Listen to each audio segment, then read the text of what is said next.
Matthieu, chapitre 21.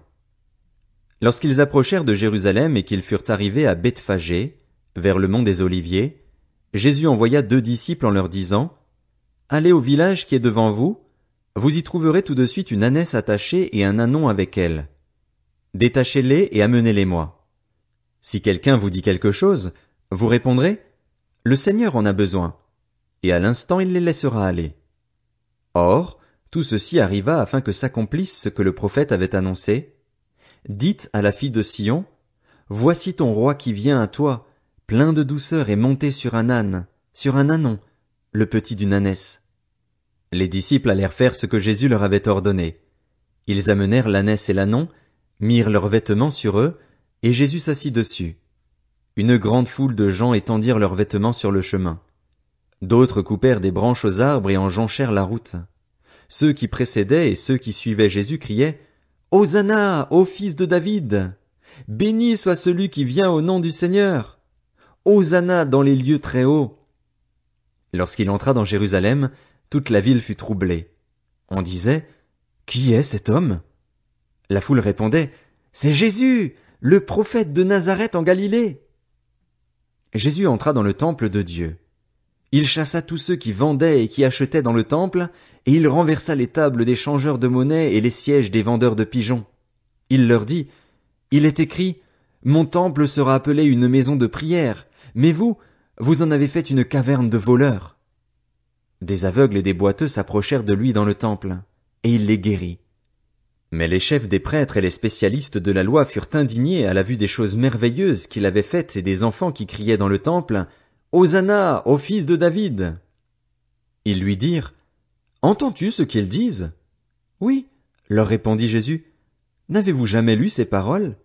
Tu as tiré des louanges de la bouche des enfants et des nourrissons. » Puis il les laissa et sortit de la ville pour aller à Béthanie où il passa la nuit. Le lendemain matin, en retournant à la ville, il eut faim. Il vit un figuier sur le bord du chemin et s'en approcha, mais il n'y trouva que des feuilles. Il lui dit, « Que jamais plus tu ne portes de fruits. » Le figuier sécha immédiatement. Voyant cela, les disciples furent étonnés et dirent, « Comment ce figuier a-t-il pu devenir immédiatement sec ?» Jésus leur dit alors, « Je vous le dis en vérité, si vous avez de la foi et que vous ne doutez pas, non seulement vous ferez ce qui a été fait à ce figuier, mais même si vous dites à cette montagne, « Retire-toi de là et jette-toi dans la mer », cela arrivera. Tout ce que vous demanderez avec foi par la prière, vous le recevrez. » Jésus se rendit dans le temple et, pendant qu'il enseignait, les chefs des prêtres et les anciens du peuple vinrent lui dire, « Par quelle autorité fais-tu ces choses, et qui t'a donné cette autorité ?»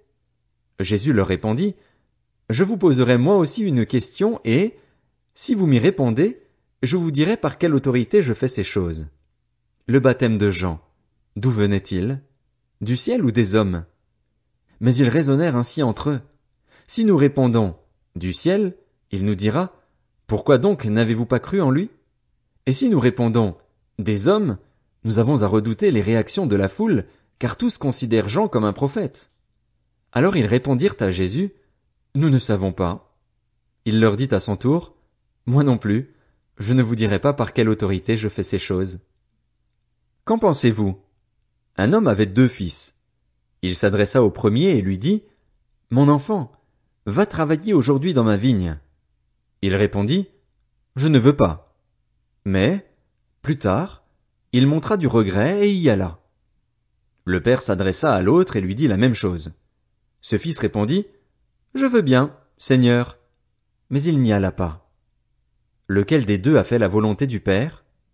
Ils répondirent, « Le premier. » Et Jésus leur dit, « Je vous le dis en vérité, les collecteurs d'impôts et les prostituées vous précéderont dans le royaume de Dieu, car Jean est venu à vous dans la voie de la justice et vous n'avez pas cru en lui. En revanche, les collecteurs d'impôts et les prostituées ont cru en lui et vous, qui avez vu cela, vous n'avez pas ensuite montré de regret pour croire en lui. » Écoutez une autre parabole. Il y avait un propriétaire qui planta une vigne. Il l'entoura d'une haie, y creusa un pressoir et construisit une tour. Puis il la loua à des vignerons et partit en voyage. Lorsque le temps de la récolte fut arrivé, il envoya ses serviteurs vers les vignerons pour recevoir sa part de récolte. Mais les vignerons s'emparèrent de ses serviteurs. Ils battirent l'un, tuèrent l'autre et lapidèrent le troisième. Il envoya encore d'autres serviteurs, en plus grand nombre que les premiers, et les vignerons les traitèrent de la même manière. Enfin, il envoya vers eux son fils en se disant, « Ils auront du respect pour mon fils. » Mais, quand les vignerons virent le fils, ils se dirent entre eux, « Voilà l'héritier. Venez, tuons-le et emparons-nous de son héritage. » Et ils s'emparèrent de lui, le jetèrent hors de la vigne et le tuèrent. Maintenant, lorsque le maître de la vigne viendra, que fera-t-il à ces vignerons? Ils lui répondirent, il fera mourir misérablement ces misérables, et il louera la vigne à d'autres vignerons qui lui donneront sa part de récolte au moment voulu. Jésus leur dit, n'avez-vous jamais lu dans les Écritures, la pierre qu'ont rejetée ceux qui construisaient est devenue la pierre angulaire. C'est l'œuvre du Seigneur, et c'est un prodige à nos yeux. C'est pourquoi, je vous le dis, le royaume de Dieu vous sera enlevé et sera donné à un peuple qui en produira les fruits. Celui qui tombera sur cette pierre s'y brisera, et celui sur qui elle tombera sera écrasé. Après avoir entendu ces paraboles, les chefs des prêtres et les pharisiens comprirent que c'était d'eux que Jésus parlait. Ils cherchaient à l'arrêter, mais ils redoutaient les réactions de la foule, parce qu'elle considérait Jésus comme un prophète.